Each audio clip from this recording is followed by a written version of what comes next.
오늘은 본문 말씀 사도행전 18장 1절에서부터 4절 말씀을 중심으로 해서 사도행전 강해 시리즈 50번째로 믿음의 동력자가 됩시다 라는 주제를 가지고 우리가 함께 말씀을 나누려고 합니다. 지난 주일에 나눴던 말씀을 잠깐 한번 리뷰해 볼까요? 아덴에 가서 복음을 증거하죠. 근데 아덴에서는 열매가 많이 없었습니다. 소수의 몇 사람만 구원받게 되었죠. 그 이유 가운데 하나가 지식과 학문 혹은 우상이 가득한 곳이기 때문에요, 이 복음의 메시지가 제대로 들어가지 않은 것이죠. 내심 바울 사도는 그곳에서 좋은 열매가 있기를 바랬지만은 열매가 많이 없음을, 또 더 이상 한계가 있음을 기억하고 그는 아덴을 떠나 오늘 말씀 가운데 보면 18장 1절 말씀 보면 그는 고린도라는 지역으로 들어오게 됩니다. 여러분, 고린도 하면은 여러분 성경 66권 가운데 고린도 전후서라고 나오죠. 고린도 전후서가 이 고린도에 세워진 교회를 대상으로 보낸 바울 서신이죠. 바울이 쓴 편지 글입니다. 이 고린도 지역에 가서 복음을 증거하는 내용들이 오늘 본 말씀 속에 나오고 있는데, 이 고린도는 아덴보다는 사실은 환경적으로 영적으로 더 어려운 곳이었습니다. 왜냐하면 이 고린도에 대한 지도를 한번 보여드릴게요. 한번 영상 좀 한번 띄워줄 수 있습니까? 이 고린도라는 지역에 대해서 지도를 한번 보시면 좀 이해가 쉬울 것 같아요. 이 고린도는 동과 서를 잇는 중간의 요충지였습니다. 지금 지도를 보시면 아테네라고 하는 곳이 성경 지난주에 봤던 아덴이라는 지역입니다. 그 속에서 이제 복음을 증거하다 한계를 느낀 바울 사도가 이제 장소를 옮기죠. 여러분 화면에 보면 이제 왼쪽으로 보면 코린트라고 써 있잖아요. 코린트가 성경에 나오는 고린도입니다. 고린도. 거기 굵은 이 선을 그어져 있죠. 그 지역이 고린도 지역이에요. 이 고린도 지역은 동과 서로 왔다 갔다 하기 위해서는 그 길을 반드시 통과해야 되는 그런 길목에 있었던 지역입니다. 또 그 해역을 보세요. 해역을 저 밑에 남쪽에 있는 바다로부터 북쪽에 있는 바다로 넘어가기 위해서는 이 고린도 지역에 해협이 있었습니다. 운하가 있었는데 이 운하를 통과하는 것이죠. 지난번에 우리 신약 성지순례 가셨던 분들은 고린도 가서 그 운이 좋게도 감사하게도 운하를 거기서 배를 타고 한번 건너봤던 적이 있어요. 한번 사진 한번 보여줄 수 있습니까? 그 고린도 운하가 있는데 이렇게 생겼어요. 이쪽 육지와 저쪽 육지의 사이에 또 밑에 바다와 윗바다를 연결하는 이런 운하가 있어서 거기에 이제 배가 왔다 갔다 하는 것이죠. 다음 장 한번 넘겨보실래요?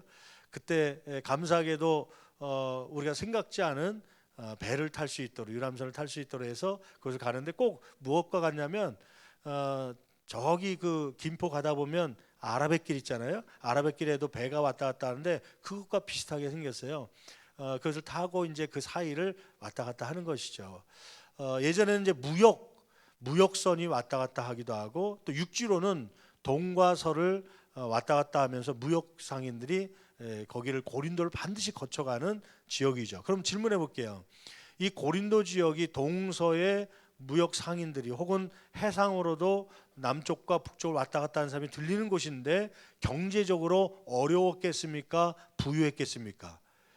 첫째는 부유했죠. 왜냐하면 무역 상인들이 다니다 보니까 경제적으로 부유한 곳입니다. 왜냐하면 숙박시설이 잘 될 거고요.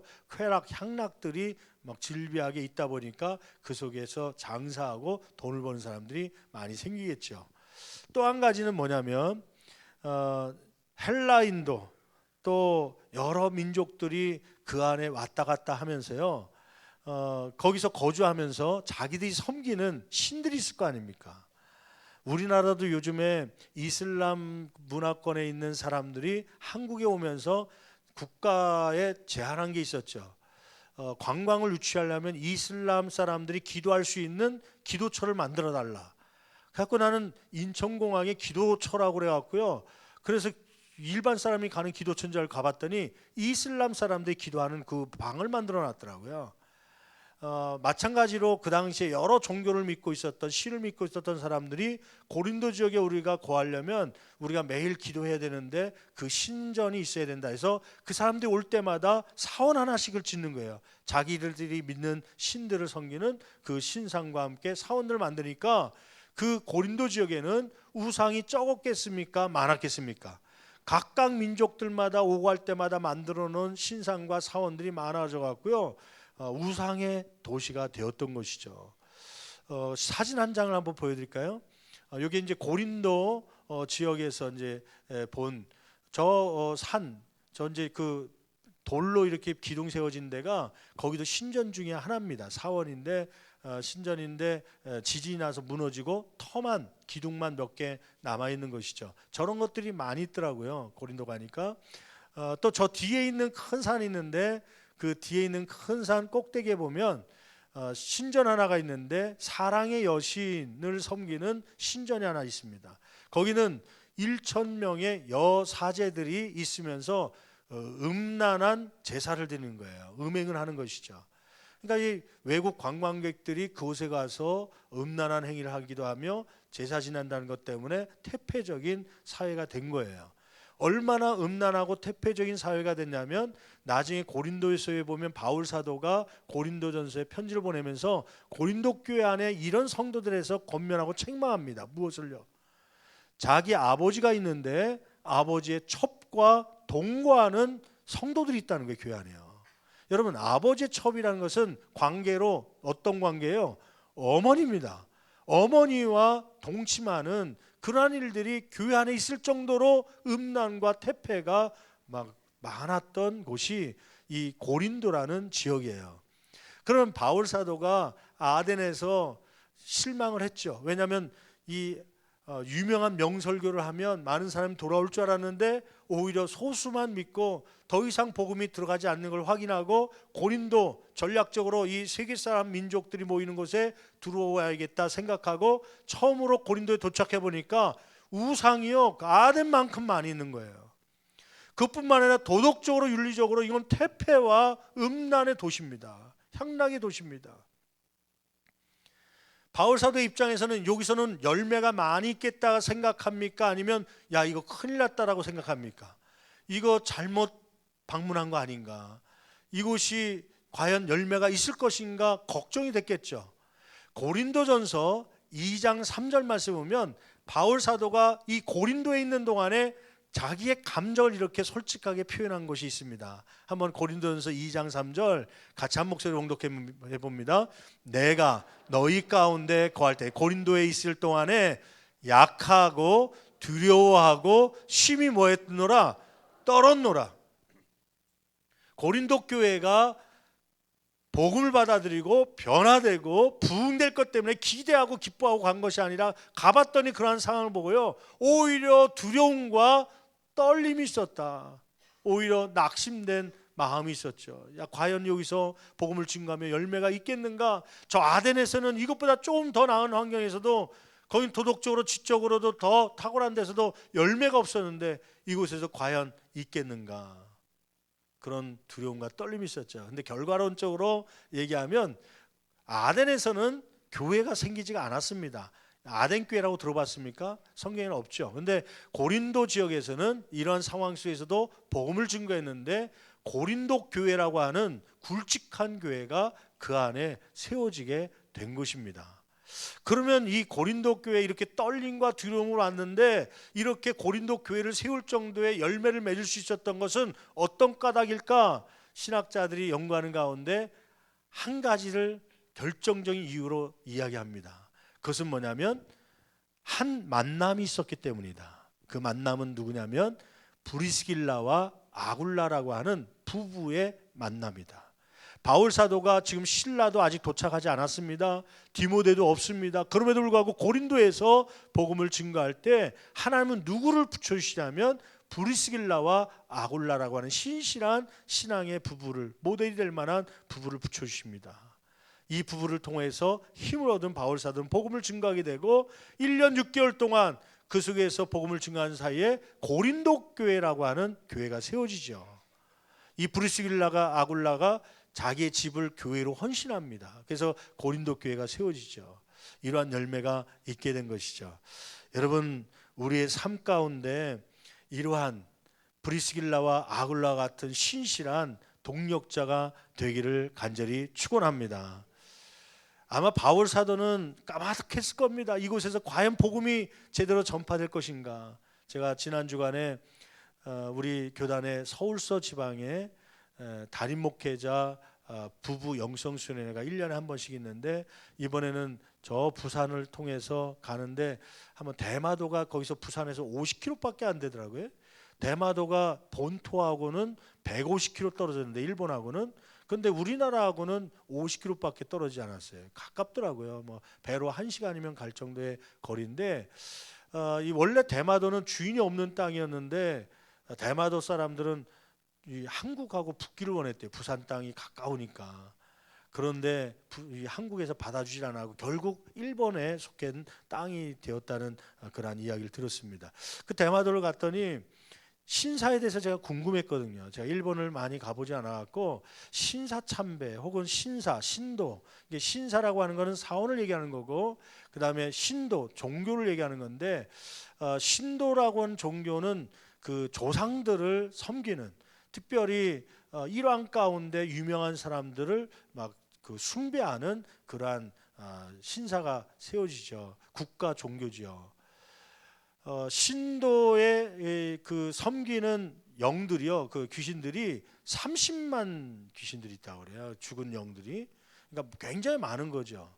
신사가 궁금해갖고 대마도 갔는데 아니나 다를까 신사를 소개하더라고요. 거기 갔더니 그 입구에 기계 같은 게 있는데 뭔가 물어봤더니 그 옛날에 우리 돈가스집, 중국집 가면은 그 테이블 앞에 뭐 동전 500원짜리 놓으면 이렇게 누르면 뭐 나오는 거 있잖아요. 오늘의 운세.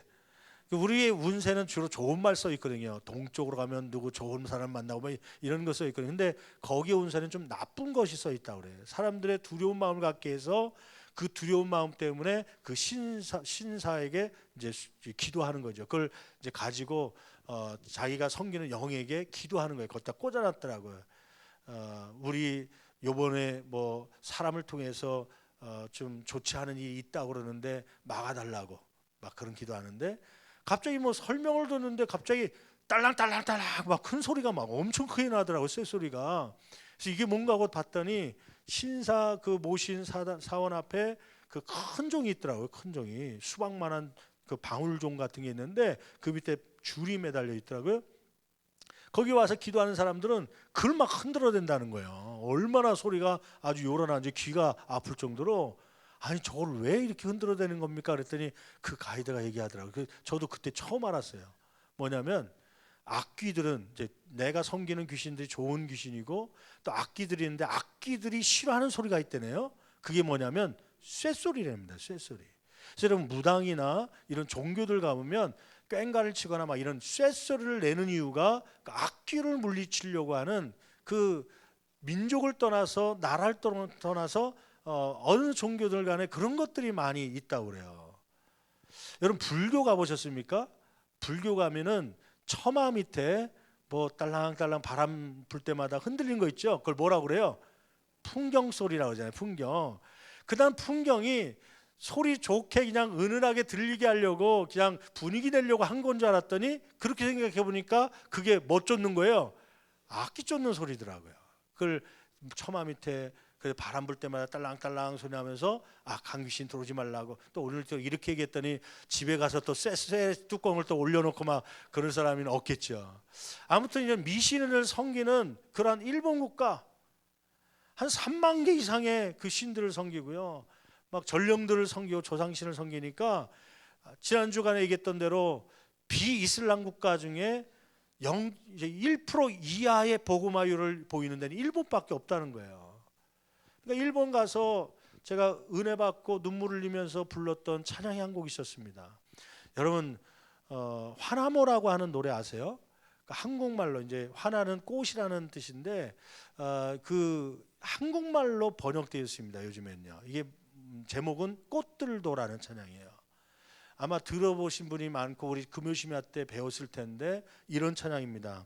이곳에 생명샘 솟아나 눈물 골짝 지나갈 때에. 후렴부분이 뭐냐면 꽃들도 구름도 바람도 넓은 바다도 찬양하라 찬양하라 예수를, 그 찬양이거든요. 나는 이 찬양이 일본 찬양인지 몰랐어요. 우리나라에서 하도 애들이 불러갖고 난 우리 찬양인 줄 알았더니 나중에 알고 보니까 이게 일본 사람이 부른 찬양이래네요. 어린이 찬양이었는데 이게 번역돼 갖고 우리나라에 들어온, 보통 일본이 복음화되지 않았기 때문에 우리 찬양이 수출해 갔었는데 유일하게 최근에 수입되어 온 찬양이 이 찬양이랍니다. 근데 이 찬양의 가사를 보니까 어떤 내용이냐면 이곳에 생명샘 솟아나 눈물 골짝 지나갈 때에 머자나 열매 맺히고 웃음소리 넘쳐나리라. 일본 믿는 분이 있었는데 이분이 어느 날 후쿠시마 원전 사고 이후에 그 바다도 오염되고 꽃들도 다 지고 또 먹을 것도 없는 완전히 황폐해진 땅을 바라보면서요 눈물로 기도하며 지었던 것이 이게 이 시래요. 지금은 눈물 골짜기를 지나가지만 머자나 열매 맺히고 웃음소리 넘쳐날 그날이 올 것입니다. 은혜의 주, 은혜의 주, 이 꽃들아 나무들아 그때 되면 하나님을 찬양하라 찬양하라 그러면서 부른 노래가 이 찬양인데요. 저는 그 내용을 들으면서 일본 땅에 가보니까 너무 영적인, 이거는 육적인 황폐함이 아니라 영적인 황폐함이요 0.4%밖에 되지 않은 복음화율을 보면서요 제가 이 대마도를 이 위아래 왔다 갔다 하면서 1박 2일 동안 교회를 딱 한 군데 봤습니다. 제주도보다 조금 작은 땅이라 그러는데 그 섬 가운데 교회가 하나밖에 없는, 우리 목사님 가운데 한 분이 성경책을 들고 그 배 타고 이제 들어간 거예요. 근데 들어온 사람들 검열하는데 짐 안에, 이제 들기 아니라 짐 안에 있었거든요. 짐을 한번 검사하자고 그래갖고 짐을 열었는데 성경책이 나온 거예요. 이게 뭐냐고 물어본 거예요. 그래서 이 분이 성경책입니다, 성경입니다 얘기했더니 이 거기에서 일하는 분이 성경이 뭐냐고, 바이블 자체를 몰라요. 그만큼 복음이 안 들어간 곳이죠. 다음날 아침에 일어나서 이 찬양을 유튜브에서 음악을 들어가면서 같이 따라 부르면서 마음이 너무 아프고 눈물이 나고요.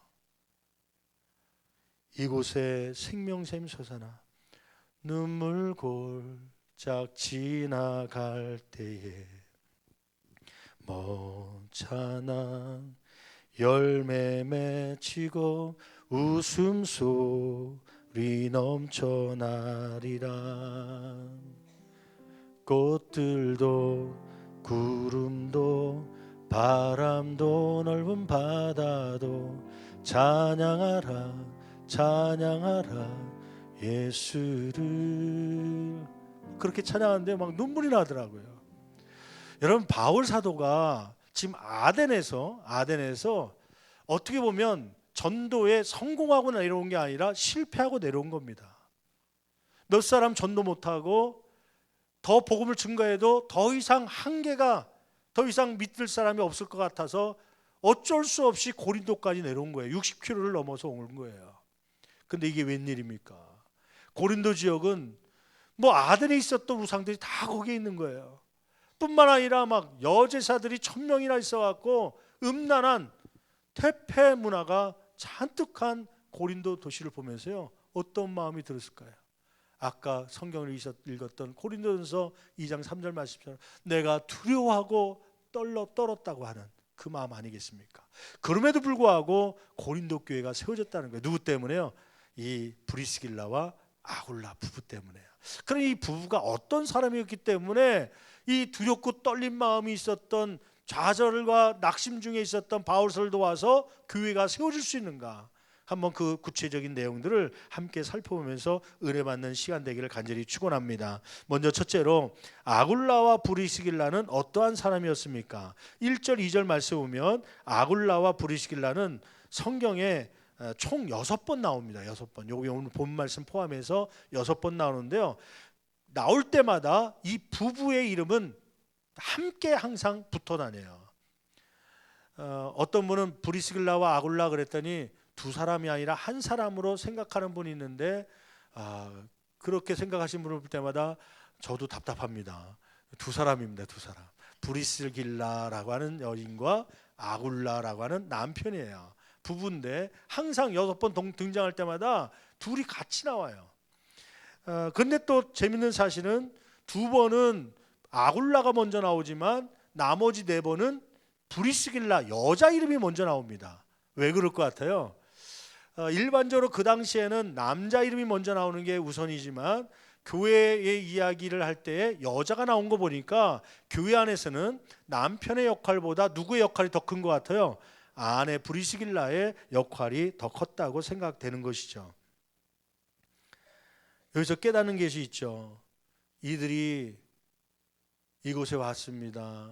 또 그리고 바울 사도가 아덴에서 낙심된 상태로 이 고린도 지역에 왔습니다. 상실된 마음 가지고 좌절된 마음 가지고 왔지만 그러나 신앙의 목표는 놓지 않았다고 하는 사실이에요. 여러분, 때로는 우리가 직장에서 잘 일이 안 될 때도 있습니다. 때로는 우리의 자녀들이 기대한 만큼 안 될 때가 있습니다. 교회 안에서 어떤 사역을 하는데 뭔가 잘 이루어지지 않을 때가 있어요. 근데 여러분, 그때 마음의 상처와 아픔과 좀 여러 가지 어려움이 있겠지만 중요한 것은 신앙의 목표는 잃지 않는 저와 여러분 되기를 간절히 축원합니다. 바울 사도는 이러한 어려운 환경을 보면서도 복음을 증거하는 것을 놓치지 않은 것이죠. 두 번째, 이 브리스길라와 아굴라, 그들은 로마에 살다가 로마 황제의 유대인 추방 명령으로 고린도로 이주하여 왔다는 것입니다. 2절 말씀 같이 한 목소리로 봉독합니다. 아굴라라 하는 본도에서 난 유대인 한 사람을 만나니 글라우디오가 모든 유대인을 명하여 로마에서 떠나라 한 거로 그가 그 안에 브리스길라와 함께 이달리아 로마로부터 새로 온지라 바울이 그들에게 가매. 자 보세요. 이 아굴라라고 하는 사람은 헬라인입니까? 유대인입니까? 유대인이에요. 그러니까 전문 용어로 뭐냐면 이 유대인이긴 유대인인데 디아스포라 유대인이라고 그래요. 디아스포라라는 것은 흩어져 있는 자기 나라에 있지 못하고 핍박과 박해 때문에 다른 나라에 살고 있는 유대인이죠. 원래는 로마에 살고 있었습니다. 부부가 결혼해서 로마에 살림을 차리고 거기서 살고 있었는데 무슨 문제가 생겼냐면 그 로마에 소동이 일어난 거예요. 어떤 소동이냐면 그 유대인들이 많이 살고 있었는데 그 유대인 가운데 예수 그리스도를 영접한 사람들이 그리스도의 복음을 증거하자 유대인들이 핍박하고 박해하고 자기들끼리 막 싸우고 그런 일들이 벌어진 거예요. 로마 정부에서 보니까 그 당시에 황제가 누구였냐면 로마 4번째 황제인 글라우디오라는 황제인데 이 황제가 보니까 로마가 막 시끌시끌하고 경찰서가 막 사람들이 잡혀오고 뭐 죽이겠다 돌로 들고 막 왔다 갔다 소동이 벌어진 거 보니까 이게 무슨 일이냐 물어봤더니 유대인들이 자기 민족끼리 지금 종교 때문에 싸우고 있다는 얘기를 든 거예요. 이게 남의 나라 땅에 와서 유대인들이 찍소리 못하고 가만히 조용히나 있지, 아니 이렇게 왜 이렇게 소란 피우냐, 유대인들 로마에서 다 추방시켜라, 추방 명령을 내린 거예요. 할 수 없이 유대인인 이 아굴라가 자기 와이프인 브리스길라를 데리고 어디로 갈까 하다가 어디까지 왔냐면 고린도 지역까지 온 거예요. 고린도 지역에 와서 생계를 위해서 살아야 되는데 무엇을 하면서 살까 보니까 한 개의 블루오션을 발견한 겁니다. 그건 뭐냐면 이렇게 생계를 다 끊고 로마에서 이제는 피난해서 도망쳐온 사람들이 고린도 지역에 들어오면서 이 유대인들이 집이 있었겠습니까? 없죠. 그러니까 당장 먹고 살아야 되니까 급하게 집을 짓는데 천막으로 집을 짓는 거예요. 앞으로 이 추방당에서 올 사람도 많고 급하게 천막 집들이 많이 필요하니까 뭐해 먹고 살면 잘 살 것 같다, 천막 만드는 일을 하면 좋을 것 같다 하고서 천막 만드는 그 기술이 있으니까 사업을 거기서 벌린 겁니다. 마침 그때 누가 왔냐면 바울 사도가 거기 고린도에 온 거예요. 바울 사도도 고민한 거죠. 지금 실라와 디모데가 떨어져 나갔고요. 혼자 지금 이 고린도 지역에 왔는데 자기도 먹고 살기가 힘든 거예요. 아르바이트 할 장소가 없나 봤더니 거기 보니까 천막 만드는 일에 아르바이트생을 구한다는 얘기를 듣고 찾아간 곳이 어디냐면 아굴라 사업장입니다. 저도 옛날에 공부만 하느냐고 기술은 많이 없지만 좀 도울 수는 있는데 여기서 혹시 같이 일하면서 좀 이 아르바이트비 좀 얻을 수 없습니까? 그래요? 한번 같이 일해 봅시다 하고서 거기서 같이 일을 하면서 거기서 이제 바울사를 통하여서 이 부부가 복음을 받게 된 것이죠. 3절 말씀은 이렇게 기록하고 있습니다. 한번 3절 말씀 같이 읽어봅니다. 생업이 같음으로 함께 살며 일을 하니 그 생업은 천막을 만드는 것이더라. 천막을 만들면서 바울 사도와 이렇게 브리스길라 아굴라가 같이 사역을 하며 생계를 유지하는 것이죠. 네 번째, 그들은 이 브리스길라 아굴라는 부부는 젊은 아볼로를 가르쳐 고린도 교회 목회자가 되도록 섬겼죠. 여러분 24절, 오늘 18장 24절 볼까요? 이 부부가 어떤 일을 했는지 한번 보세요. 같이 24절부터 같이 봉독합니다. 알렉산드리아에서 난 아볼로라 하는 유대인이, 아볼로 한번 동그라미 쳐보세요. 이 아볼로가 중요한 목회자가 나중에 되는데요. 아볼로라 하는, 그 다음에 계속이요, 유대인이 에베소에 이르니 이 사람은 언변이죠. 말을 잘하고 그 다음에 성경에 능통한 자라, 성경을 많이 알고 있었던 사람이에요. 25절 계속 읽어봅니다. 그가 일찍이 주의 도를 배워 열심으로 예수에 관한 것을 자세히 말하며 가르치나 요한의 세례만 알 따름이라. 바울 사도는 무엇을 강조했냐면 성령의 세례를 받아야 된다, 성령 충만해야 된다, 성령에 대해서 가르쳐서 이 브리스길라 아굴라가 배웠거든요. 그런데 이 성경을 잘 알고 있다는 아볼로는 가르치는데 성령에 대해서는 전혀 언급하지 않고 요한의 그 침례, 물속에 들어가서 세례받는 그것만 가르치는 거예요. 그래서 어떻게 했다는 거예요? 26절 같이 읽어봅니다. 그가 회당에서 담대히 말하기 시작하거늘 브리스길라와 아굴라가 듣고 데려다가 하나님의 도를 더 정확하게 풀어 이르더라. 아마 그 당시에는 아볼로가 젊은 목회자입니다. 아마 초보 목회자였던 것 같아요. 이 성령 사역에 대해서 잘 모르니까 이 듣고서 데려다가는 정중히 모신 거예요. 그냥 막 가르치고 그것도 모릅니까? 그런 게 아니라 제가 좀 알고 있는 부분도 좀 부족한 부분이 있는 것 같아서 제가 보충해서 설명해 드리겠습니다 하면서 정확하게 풀어서 가르치게 된 것이죠. 나중에 이 아볼로가 어떤 사람이 되는지 아세요? 고린도전서 1장 12절 말씀에 보면 이렇게 기록되고 있습니다. 고린도전서 1장 12절 같이 한 목소리로 봉독합니다. 내가 이것을 이 고린도전서는 뭐냐면 바울 사도가 고린도 교회에 이러한 분파들이 있다 그러면서 지적한 거예요. 계속 다시 한번요. 내가 이것을 말하거니와 너희가 각각 이르되 나는 바울에게, 나는 누구에게, 거기 아까 나왔던 그 아볼로가 여기 고린도 교회 바울 사도 이후에 담임 목사님이 된 거예요. 그래서 바울 사도도 따를 정도로 그 사람도 있었지만 아볼로가 훌륭하다고 아볼로를 따랐던 사람이 있을 정도로 훌륭한 목회자가 된 것입니다. 여러분 누구 때문에요? 이 아볼로는 누구 때문에 이런 훌륭한 목회자가 된 거예요? 브리스길라와 아굴라 때문에요. 어저께 낮에는 결혼식이 있고 저녁에 또 팔순이 있어갖고 또 저 종로 갔다가 오면서 차 안에서 우리 권사님들하고 재밌는 이야기를 했어요. 거기 타신 권사님들 이제 60세 갓 넘으셨는데 이제 30년, 지금부터 30년 가까이 된 이야기가 나온 거예요. 그때 주일학교 교사할 때가 참 재밌었다 그러면서, 그때 1990년도가 제가 이제 처음 사역을 시작했던 때입니다. 그게 어떻게 시작을 했냐면 1990년대 신학교 1학년에 딱 들어갔는데 공교롭게도 그 해에 2월 달인가 3월 달 되는데요. 이 유년부를 담당했던 목회자가 누구냐면 그때 당시 하수경 목사님이셨어요. 하수경 목사님이 개척한다고 사임하신 거예요. 그리고 그 유년부 부감이 누구였냐면 이경구 집사님이라고 부감을 하셨는데 이분도 멀리 이사 간다고 나가셨어요. 그러니까 유년부에 사역자가 없으니까 그 교회에서는 어떻게 했냐면 신학교 다니는 고신원 선생님이 그러면 유년부 부감을 하십시오. 그래갖고 졸지에 보조교사 한 번도 안 해보고 한 1개월 만에 부감이 돼버린 거예요. 부감 겸 전도사가 된 거예요. 사실은 전도사 역할은 아니었고 부감으로 설교 신학생이니까 설교만 하고 있으면 전도사를 빨리 찾아서 보급해 주겠다고 그러고 기다리고 있었는데 2년 동안 안 준 거예요. 그냥 신학생이니까 거기서 설교하고 그렇게 하라고. 그래서 저는 졸지에 20살 된 신학생, 뭐 1학기도 안 한 그런 위치에서 유년부를 맡았으니까요. 바울 사도가 느꼈던 건 두렵고 떨린 마음 가지고요. 그래서 학교에 동아리를 안 들려고 하다가 들어간 곳이 어디냐면 애양회라고요. 양을 사랑하는 모임이라고 해서 주일학교 사역하는 동아리에 들어간 거예요. 거기서 한 주 설교를 배워 갖고 와서 한 주 설교하고 그러니 얼마나 설교나 잘했겠습니까? 보조기사도 제대로 안 해보고 그냥 부감이 되고 교육을 맡았으니요.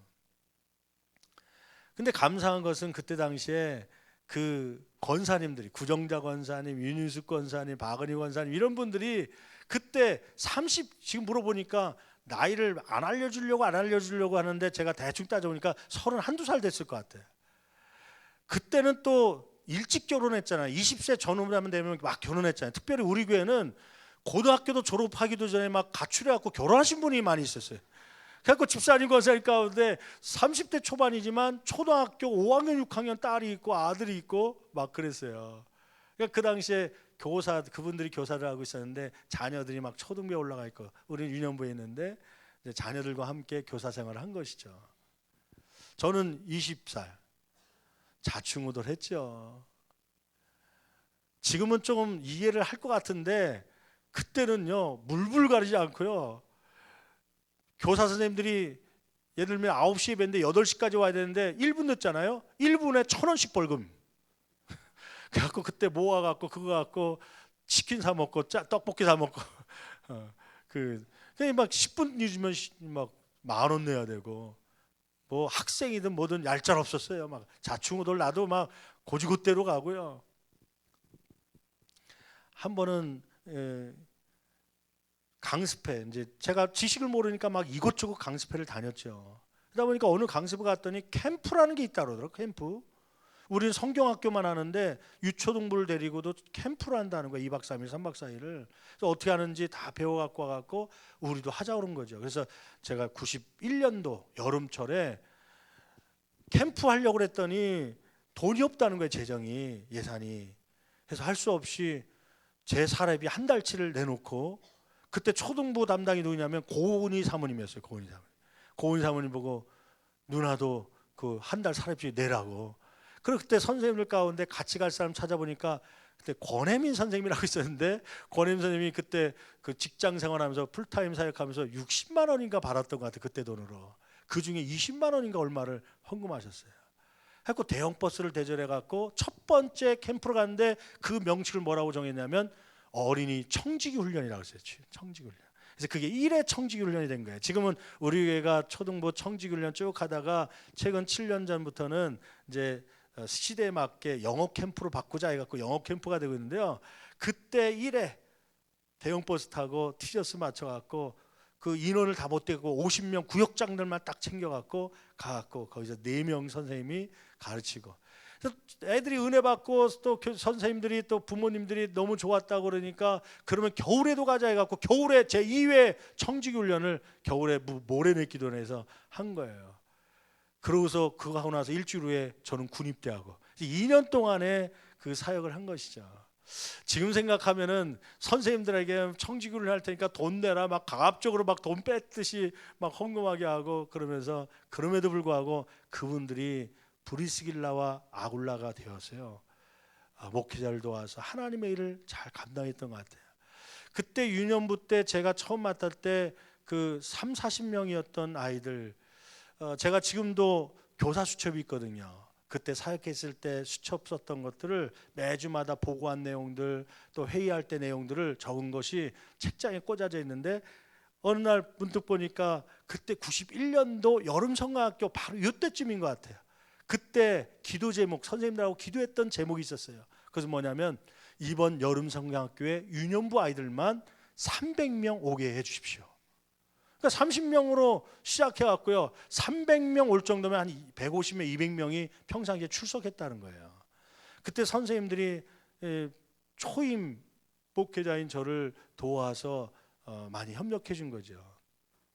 한 번은 어떤 일이 있었냐면 중학교를 담당하고 있을 때, 중등부를 담당하고 있을 때 요때쯤인데 수련회 간다고 회비를 걷는데, 그때는 초임이라서 잘 몰랐죠. 지금이면 돈이 있는 곳에 아이들이 훔쳐갈 수 있으니까 좀 조심하십시오 이렇게 좀 예방을 할 텐데, 그때는 모르니까 수련회 회비 갖고 와라, 다 갖고 와라 해갖고 다 모아갖고 놓고서 밥 먹고 들어온 사이에 가방을 누가 훔쳐갖고 그걸 갖고 간 거예요. 얼마 잊어버리냐니까 회계 선생님이 그래요. 100만 원 넘게 없었다는 거예요. 그때 당시 100만 원은 큰 돈이거든요. 고민이 된 거예요. 한 고민은 뭐냐면, 선생님 중에 몇 사람이 그래요. 밥 먹고 나간 사이에 거기에 어떤 여학생이 거기 있었다는 거예요. 그 아이가 범인 같다는 거예요. 그 아이를 불러다가 얘기하면 나올 것 같다는 거예요. 그래서 첫째, 그 아이를 불러다가 돈을 찾아내자, 그 의견이 나왔고, 두 번째는 아니다, 그러다가 만약에 갖고 갔든 안 가갔든 그 아이가 상처받으면 교회 나올 것 같아요, 안 나올 것 같아요? 안 나오니까 100만 원, 120만 원 정도인데 그 손해보더라도 그냥 우리가 그거 메꾸자.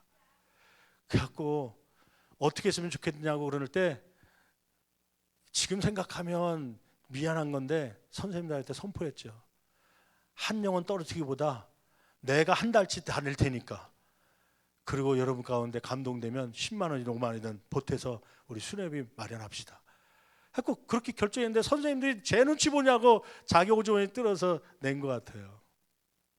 재밌는 사실은 그때 그 의심받던 자매가 지금 우리 교회 집사님이 돼 있습니다. 그때 당시에 돈 때문에 그랬다면 아마 교회를 떠났겠죠. 잘 판단했다 생각되기도 하지만 선생님들에게는 부담이죠. 선생님 뭐 돈 받고 하는 것도 아닌데 그거 또 돈 메꾸자고 그래갖고 자기 돈 내야 되고 막 그런 일들이 벌어졌다. 그래서 어저께 그 차 안에서 그런 얘기를 과거에 막 하면서 그때가 참 행복했다. 저도 그때가 참 행복했는데 꼭 그분들이 브리스길라와 아굴라 같아갖고요. 여러분, 그러한 성도들이 우리 교회 안에 많이 나타나기를 간절히 축원합니다.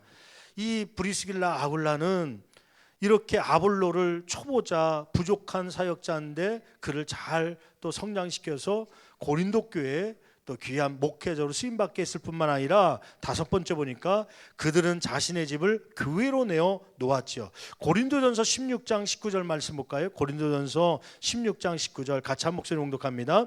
아시아의 교회들이 너희에게 문안하고 아굴라와 브리스가와 그 집에 있는 교회가, 거기 중요한 말씀이죠. 아굴라와 브리스가와 그 집에 있는 뭐가요? 교회. 교회가 어디 있었다는 거예요? 그 집에 있는데 그 집은 누구네 집이에요? 아굴라와 브리스가의 집이 교회가 돼버린 거예요. 에베소 교회도 그렇고 또 고린도 교회도 그렇고 로마 교회도 그렇고요. 이 브리스길라와 아굴라가 가는 곳마다 자기 집을 헌신해서 교회를 삼았습니다. 여러분, 구역 예배는 구주간의 가정 교회입니다. 우리 집에서 구역 예배 드릴 때 아멘 하고 아굴라와 브리스길라처럼 가정교회를 세워가기를 간절히 축원합니다. 왜 우리 집은 안 오세요? 우리도 교회가 되기 원합니다. 매일은 아니지만 구역 예배 턴이 들어올 때마다 그렇게 가정교회를 세우는 것이 브리스길라와 아굴라 같은 모습이죠. 여섯 번째, 그들은 목회자 바울의 목숨을 위하여 자기들의 목까지 내놓는 사람들이었습니다. 로마서 16장 3절 4절 말씀 볼까요? 16장 3절 4절, 3절부터 같이 봉독합니다. 너희는 그리스도 예수 안에서 나의 동력자들인, 거기 동력자 한번 동그라미 쳐보실래요? 동력자들인 브리스가와 아굴라에게 뭐하라? 문안하라. 왜 이 브리스가와 아굴라 동력자에게 문안해야 됩니까? 4절 그 이유가 있죠. 같이 봉독합니다.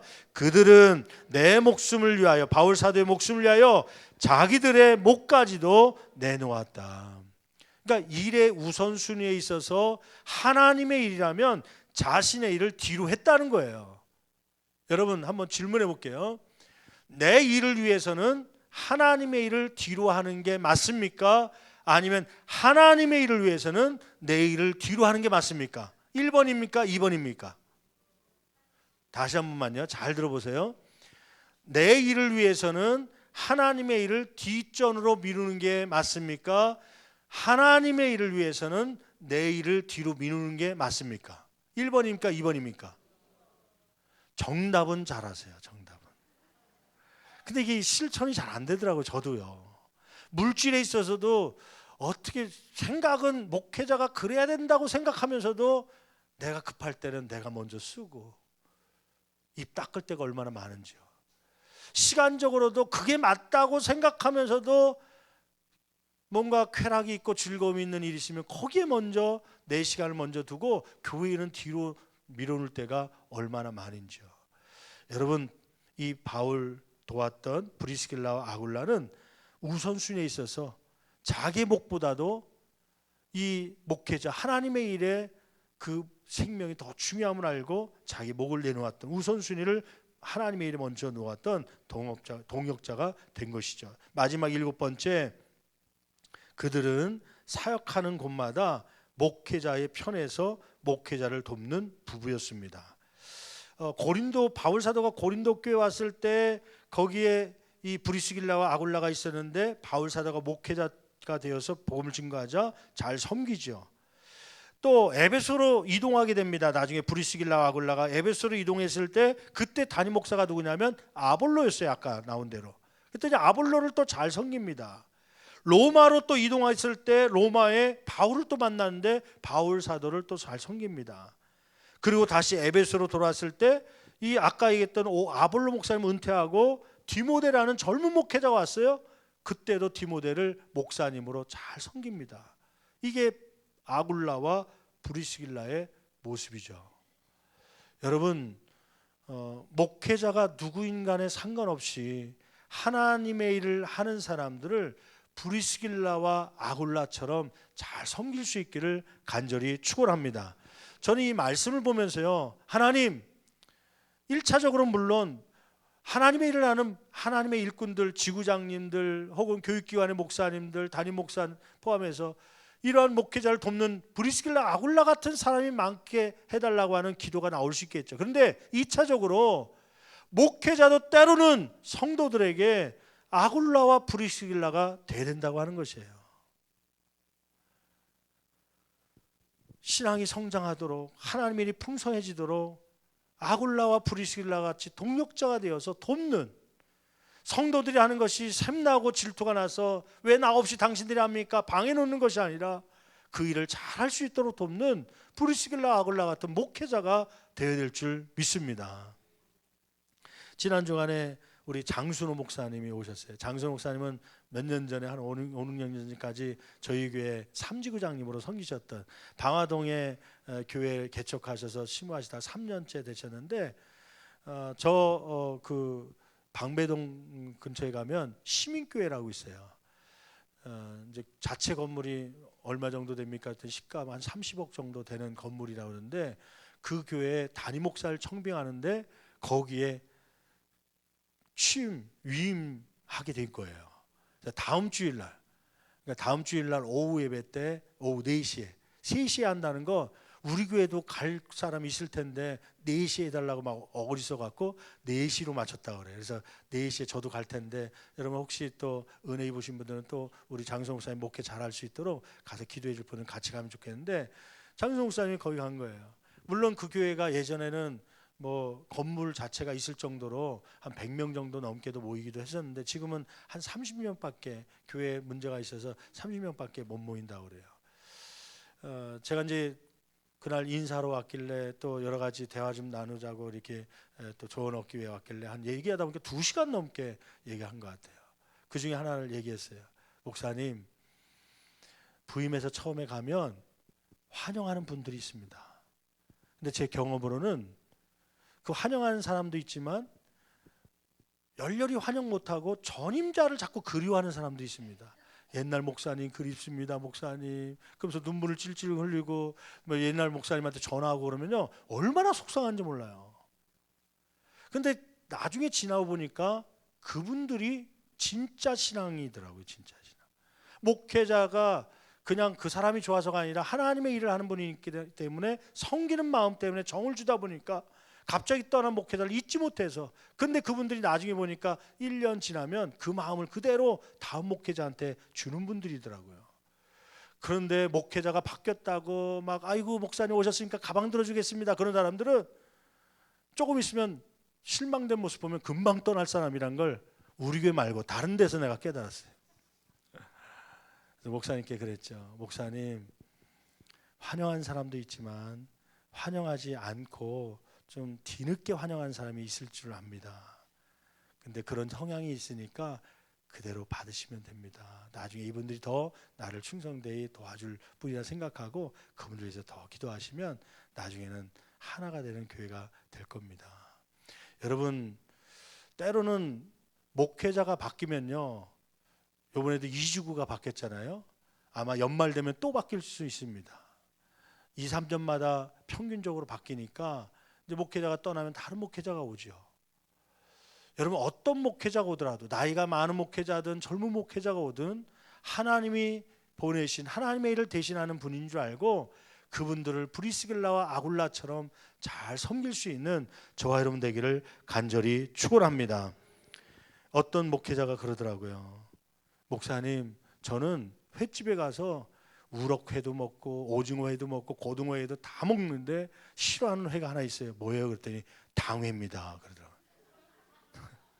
장로님들이 모인 당회는 목회자인데 20년 목회하신 분이 그래요. 저희 교회는 얼마나 감사한지 몰라요. 우리 장로님들이 잘 협력하고 도와주셔서 편하게 목회할 수 있는 그러한 토대가 있어서 얼마나 감사한지 몰라요. 여러분, 목회자와 성도 간에, 성도와 목회자의 관계가 서로 비난하고 서로 고발하고 서로 욕하고 그런 관계가 아니라 오늘 말씀처럼 이러한 브리스길라와 아굴라가 되어서요. 꼭 평신도만 그래야 되는 것이 아니라 목회자도 그러한 브리스길라 아굴라 같은 마음이 있어서 서로 도울 수 있는, 그러므로 서로 동력자가 돼갈 수 있는 귀한 재단이 되기를 간절히 축원합니다. 축원합니다.